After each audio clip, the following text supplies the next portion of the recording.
লালমনিরহাটের সিন্দুরমতি মেলায় সাম্প্রদায়িক সম্প্রীতির এক অনন্য দৃষ্টান্তের কথা জানিয়েছেন দুর্যোগ ব্যবস্থাপনা ও ত্রাণমন্ত্রী আসাদুল হাবিব দুলু।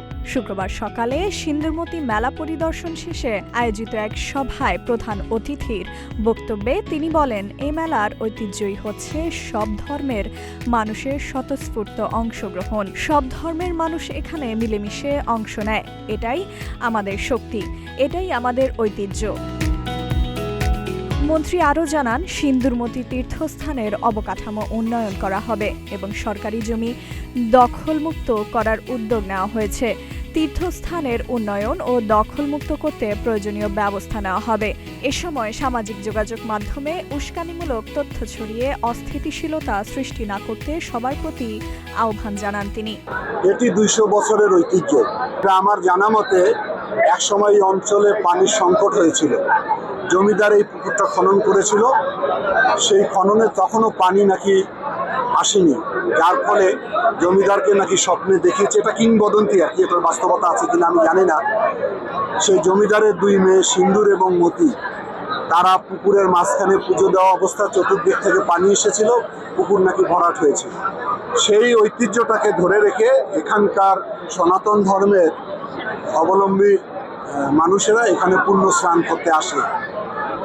কিন্তু গত ১৭ বছর ফ্যাসিস্টের সময় এটাকে এমন অরাজকতার মধ্যে ফেলে দেওয়া হয়েছিল, এখানে কোনো নিরাপত্তা ছিল না। ব্যাপকভাবে চাঁদাবাজি করা হতো দোকানদারদের কাছে এবং এখানে জুয়ার আসর বসানো হতো, এখানে মদের আসর বসানো হতো, নৃত্য করা হতো।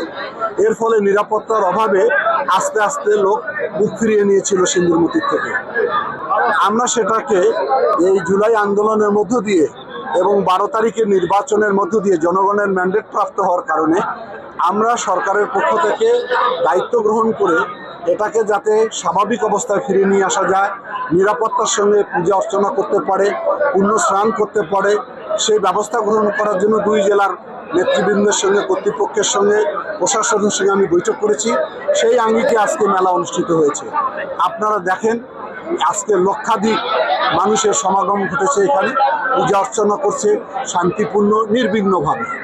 এবং আমাদের একটি পরিকল্পনা রয়েছে এই সিন্দুরমতি পুকুরকে ঘিরে, যাতে করে এটাকে নিরাপত্তার বেষ্টনীতে আমরা রাখতে পারি।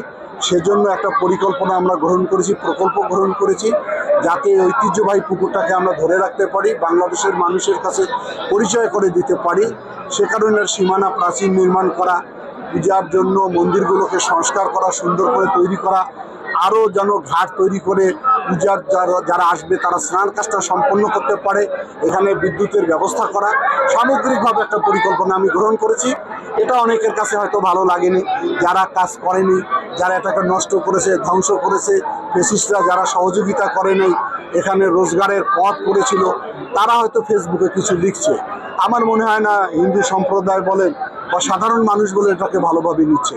আমরা আমাদের পরিকল্পনা মাফিক কাজ করব, যাতে আগামী দিনে এই ঐতিহ্যবাহী ২০০ বছরের সিন্দুরমতি পুকুর একটি দর্শনীয় জায়গা হয় এবং সনাতন ধর্মের মানুষের নির্বিঘ্নে পূজা এবং তাদের স্নান কাজ সম্পন্ন করে একটা বৃহৎ আকারের মেলা অনুষ্ঠিত হতে পারে।